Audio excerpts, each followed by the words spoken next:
가해 학생이 피해 학생 어깨를 3번 정도 치게 됩니다. 그럼 이게 학교 폭력이 될까요? 안 될까요? 피해 학생이 선생님한테 저 가해 학생으로부터 소위 말해 어깨빵을 3번 당해서 학교 폭력 신고할게요 라고 말하는 순간 담임 선생님은 바로 학교 폭력 신고를 인지를 해서 조치를 취해야 돼요. 요즘엔 어떤 대학교 같은 경우는 학교 폭력으로 처분을 받은 사실이 있는 경우에는 입학을 제한하거나 아예 받아들이지 않겠다라는 것을 공표하기도 했잖아요.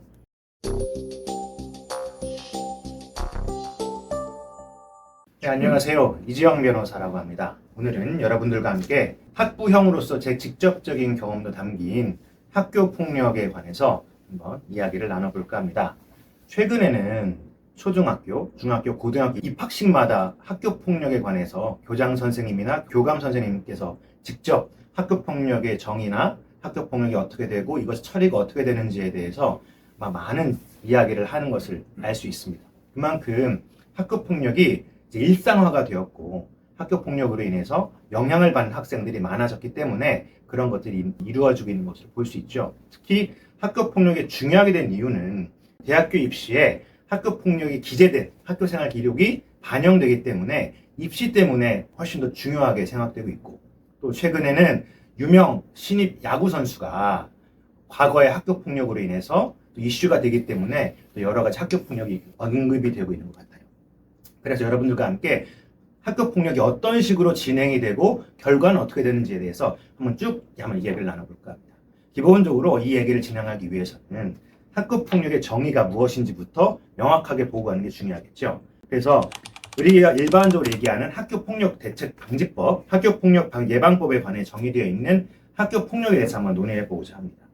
학교 폭력이란 학교 내외에서 학생을 대상으로 발생한 상해, 폭행, 감금, 협박, 약취, 유인, 명예훼손, 모욕, 공갈, 강요, 강제적인 심부름 및 성폭력, 따돌림, 사이버 폭력 등에 의해서 신체, 정신 또는 재산상의 피해를 수반하는 행위를 말하고, 또 따돌림이란 학교 내외에서 2명 이상의 학생들이 특정인이나 특정 집단의 학생들을 대상으로 지속적이거나 반복적으로 신체적 또는 심리적 공격을 가하여 상대방이 고통을 느끼도록 하는 모든 행위를 말합니다.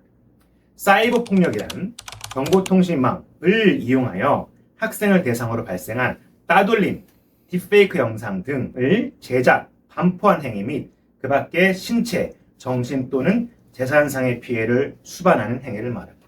그래서 일반적으로 학교 폭력을 생각할 때 학교 내에서만 발생하는 것이다 라고 착각하는 경우들이 많아요. 그렇지 않습니다.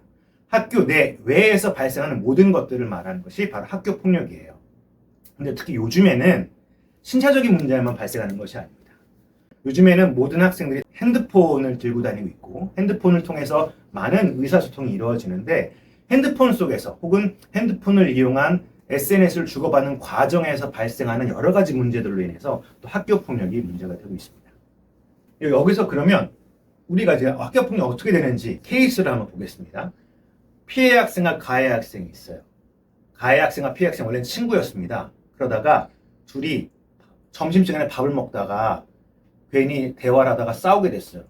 그러다가 기분 나쁘다고 가해 학생이 피해 학생 어깨를 3번 정도 치게 됩니다.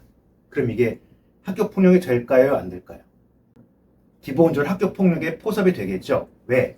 정의 규정상 보면 학교 내외에서 학생을 대상으로 발생한 폭행을 학교 폭력으로 정의하고 있기 때문에 이건 당연히 학교 폭력 행위 대상이 되는 것입니다. 그럼 이때 바로 그냥 학교 폭력이 되냐? 또 그건 아니에요.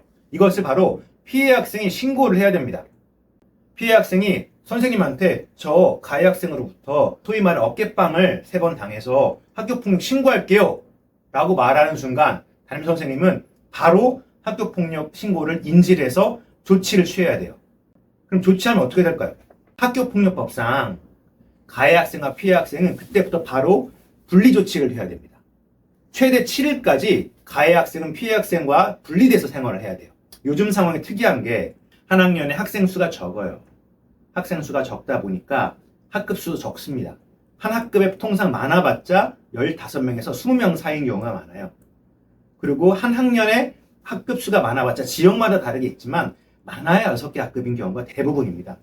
대부분 학생이 다 알고 있음에도 불구하고 피해 학생과 가해 학생은 분리 조치돼서 생활을 해야 되는 거죠. 그래서 이런 경우에 통상 가해 학생의 학부모 형들은 또 어떤 걸 택하느냐, 집에서 교육을 하겠다라고 해서 출석을 하지 않고 체험학습 같은 것으로 대체해서 생활하는 경우가 상당히 많아요. 이렇게 해서 분리 조치가 됩니다. 그럼 분리 조치가 돼서 어떻게 될까요? 학교 내에서는 학교 전담 조치 기구를 통해서 사안 조사를 실시합니다.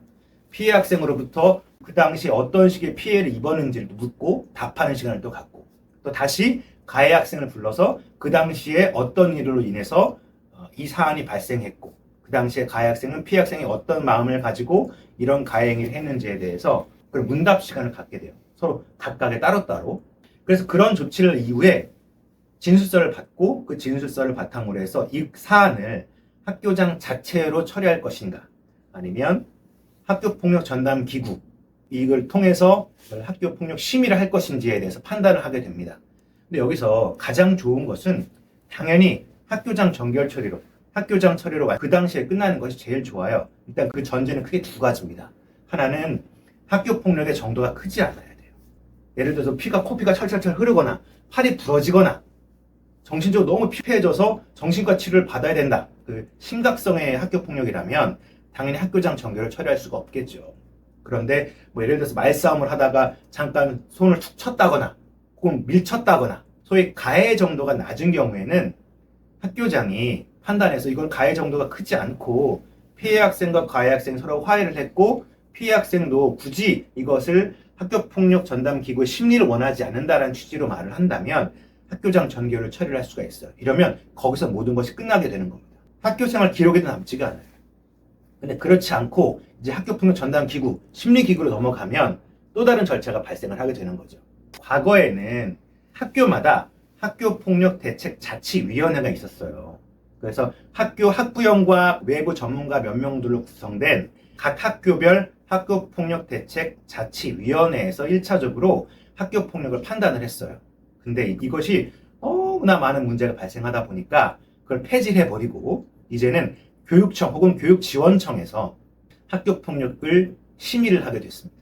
그래서 매일 학교폭력 대책 심의위원회가 교육청이나 교육지원청에서 열리는데 전쟁 같습니다. 너무 진지하고 외부에서 갑자기 사람이 들어가면 모두가 그 긴장된 상태에서 그 심의를 하기 때문에 밤새도록 한다고 하더라고요.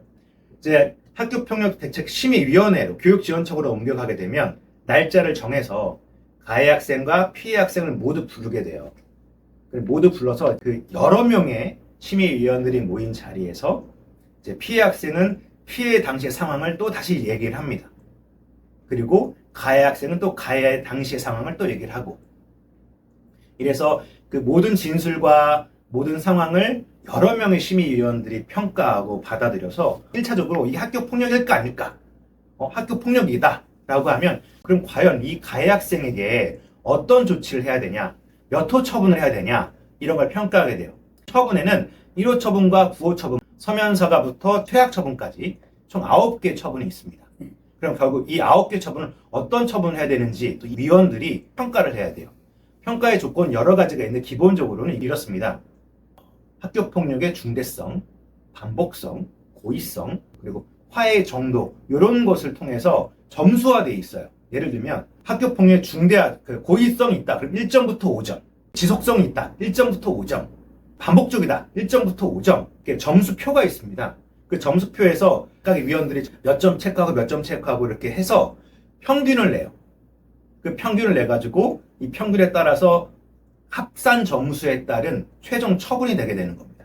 다시 말씀드리면 모든 각각의 위원들이 이 학생의 행위에 대해서 총 점수를 내고 그 점수를 합해서 평균 점수를 내서 이 평균 점수가 1점부터 2점이다. 그러면 서면사과고 2점부터 3점이다. 그러면 전학처분이고, 이런 차이가 있습니다. 그 점수에 따라서 결국 최종적으로 가해 학생이 몇 호 처분을 받을지에 대해서 정해지게 되는 거예요. 그럼 이 처분을 받으면 이제 또 다른 단계가 있겠죠. 뭐가 있을까요? 입시가 남지 않습니까? 이게 소위 말하는 생지부에 기록이 되면 입시에 제한이 되잖아요. 요즘엔 어떤 대학교 같은 경우는 학교폭력으로 처분을 받은 사실이 있는 경우에는 입학을 제한하거나 아예 받아들이지 않겠다라는 것을 공표하기도 했잖아요. 그럼 이제 이 상황에서 어떻게 해야 될까? 예를 들면 1호부터 3호 처분 같은 경우는 졸업과 동시에 삭제가 되는 처분이 있습니다. 혹은 이 처분이 졸업 이전에 삭제하기 위해서 다시 한번 심리위원회를 열어서 나 이거 좀 삭제해 주세요라고 요청을 할 수가 있어요. 그런 요청을 할 때는 학교 폭력의 정도와 그 사이에 이 가해 학생이 어떤 식으로 학교 생활을 했는지, 그리고 피해 학생과 가해 학생이 그 상황에서 어떤 식으로 잘 생활하고 있는지에 따라서 또 달라지게 되겠죠. 어쨌든 생지부에서 처분이 삭제되지 않은 상황에서 입시를 맞이하게 된다면 그럼 어떻게 해야 될까요? 이 영상이 도움이 되셨다면 구독과 좋아요, 댓글, 그리고 알림 설정으로 함께 해주세요.